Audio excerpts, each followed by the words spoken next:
Bakit ka inihiwalay ng asawa mong narcissist sa pamilya mo? So, ugali ito ng narcissist para madali kang mapaikot, madaling mabilog ang ulo mo, madali kang mahawakan sa liig. So, nagiging kang highly controllable, no? Madali kang kontrolin. Kapag malayo ka sa iyong ama, malayo ka sa iyong ina, malayo ka sa iyong mga kapatid. Kung dati close kayo, syempre nanay mo yan, syempre tatay mo yan, syempre kapatid mo yan. Kayo ay sama-sama dati sa isang tahanan, talagang hindi may iwasan yung closeness talaga. Natural yan.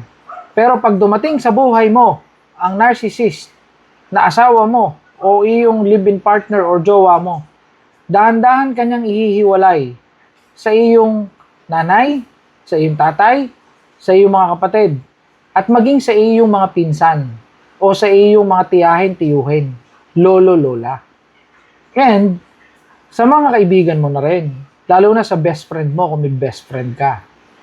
O meron kang mga close, no? Mga ka-close na mga kaibigan. Yung kababata, ihiwalay ka. Kaya nga pag ikaw ay inabuso, halimbawa ay ikaw ay ginulpe, o ikaw ay matagal na nakakaranas ng verbal abuse, yung mga pagmumura, pagdi-disrespect sa iyo, wala kang masabihan eh. Wala kang mapaghingahan ng sama ng loob. So, sa amin, sa mental health, no, yung mga nasa health, no, health profession, ang tawag namin dyan is support system. Yang nanay mo, yang tatay mo, yang kapatid mo, yang kaibigan mo, katrabaho mo na ka-close mo, etc. etc. Those people are your support system. But the problem here is pinutol, no? Inihiwalay ka. Ikaw ay ibinukod ng iyong asawa. Kaya ikaw ay hirap na hirap. Alam nyo, ang pagbubukod ng mag-asawa o pagbukod ng mag-asawa ay normal. That's very normal. Gano'n naman talaga. Na mas makakabuti yung kayo ay may sariling bahay, meron kayong sariling tahanan, no? Na kung dati nakatira kayo, nakikitira kayo, ngayon ay kayo ay malaya na, may sarili na kayong tinitirhan. That's very normal. That's part of pagpuput up or pagbibuild ng family. Pero hindi normal na putulin mo ang komunikasyon o ang relationship ng magnanay, ng magtatay, ng magkapatid. No? Hindi mo dapat gawin yon. Na magkaibigan. Hindi mo dapat gawin yon. Yun ang ginagawa ng narcissist. Tapos, pagka ikaw ay nagreklamo o ikaw ay pumalag, sasabihin sa iyo, aba, may asawa ka na ah.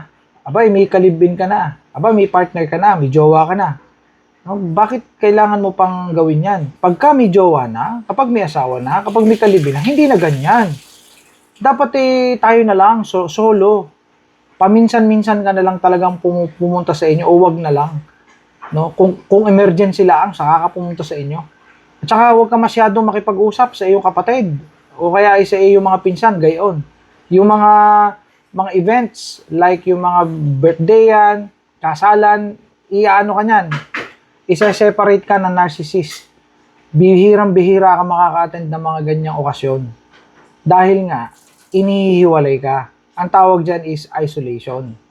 So, ginawa ko tong content na to para mamulat kayo sa katotohanan. Ito ay matinding awareness para malaman ninyo kung bakit kayo ay wala mapaghingahan ng sama ng loob.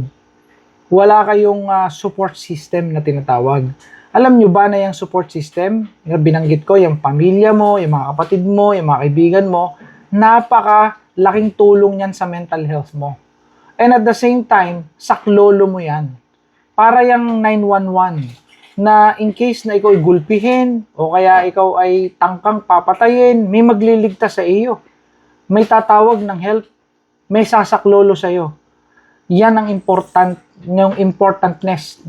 Pero dahil nga, ikaw ay in-isolate ng iyong asawa, ng iyong partner, yun ang mangyayari. No? Ikaw ay hindi makakatakas, hindi ka makakaalis, kahit ikaw ay abusong-abuso na ang inaabot. Here's the catch. Kailangan ay alam mo ito, aware ka, at kailangan gawan mo ito ng paraan.